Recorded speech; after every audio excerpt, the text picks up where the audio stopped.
Düsturu necə idi? Katetlər hasilinin yarısıdır, düzdür? Yarısı. Sahəni də verib ki, bizə 12-dir. Sahəsi 12-də bərabər edən bunu 12-yə, düzdürmü?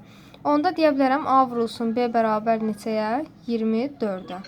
Aha, sonra deyir ki, kiçik və böyük katet ətrafında fırlanmasına alınan cisimlər. Tutaq ki, kiçik kateti A götürdüm və yaxud digərini də B götürəm, böyük katet, fərq etməz. İndi bu A-nın ətrafında fırlanan bir fiqur fırlanma cismini çəkək. Belə bir konus alınacaqsa, düzdür? Nəyin ətrafında deyirsə, həmin hissə perpendikulyar yönəlir, yəni hündürlüyü olur, düzdürmü? İndi bu konusun həcmi lazımdır bizə. Həcmin düsturu nə idi? 3/1. Nə idi həcm düsturu?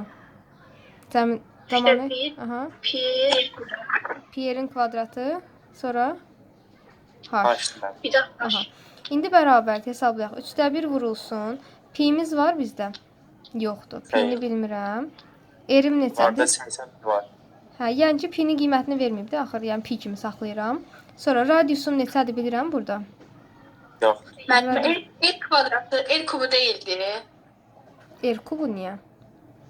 O şeydir, kürənin həcmi. O kürədə düz deyir. Konusa baxırıq, aha. İndi pi vurulsun radiusumda ki, şəkildə göstərir, baxın, B-dir də, düzdür? B-nin kvadratı vurulsun, H-nadır, hündürlüyüm də ki, A-dır, düzdür? A-ya. İndi bunu tapdım.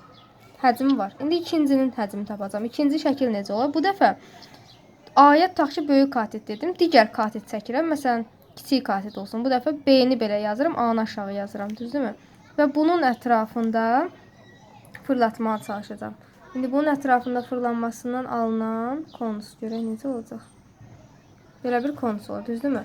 Yenə indi bunun sahəsini tapmaq lazım. Həcmini daha doğrusu tapmaq lazım. Yenə eyni düsturdur. Sadəcə burada radiusla hündürlük dəyişir. Düzdür? 3/1 vurulsun. Pi vur. R kvadratı H-dır.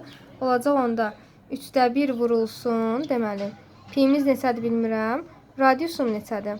A-dır da bu dəfə radiusum. R-ə yazıram. A-nın kvadratı vurulsun. H-ım neçədir?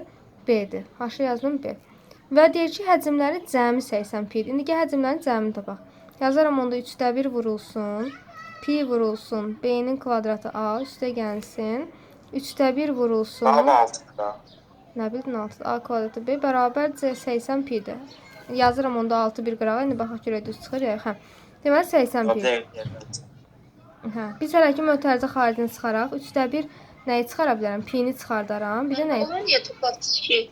Özü deyir, şərtdə var deyir ki, ətrafında fırlanmasına alınan cisimlərin həcmləri cəmi deyir 80 pi-dir. Həmin 2 dənə konusun cəmi 80 pi-dir. Hə, neçə dedin Camal? Hə. İndi nəyi çıxarım mötərizə xaricində? 3/1 pi, bir də B-yanı çıxartdım. Nə qaldı yerdə? B-dən bir dənə qaldı. Üstə gəlsin, aha. Plus A. Plus A qaldı. Bərabərdir 80 pi-yə. Pi-lər getdi bizdən. Düzdür? Hə. Yerinə qoyacağam. Nəyə qoyacağam yerinə? Bax, yazaram burada. 3/1 vurulsun. Bizdən B-A-nın, AB-nin hasilin qiyməti var da 24-dür vermişdi bizə. Hasilini bilirəm 24-dür. Onda yerinə yazaram. 3/1 vurulsun. Aha, 24 vurulsun. B üstə gəl A bərabərdir 80-ə. Hə, 24-də bölünsə B üstə gəl A-nı tapın görün neçə eləyir? Hələ 8 eləyir. Aysı getdi qaldı. B üstə gəl A da bərabərdir 10-a. Camal belə dedin, axırda 10 dedin. Sonra nəsə dəyişdin. Hı. Yox, dedim.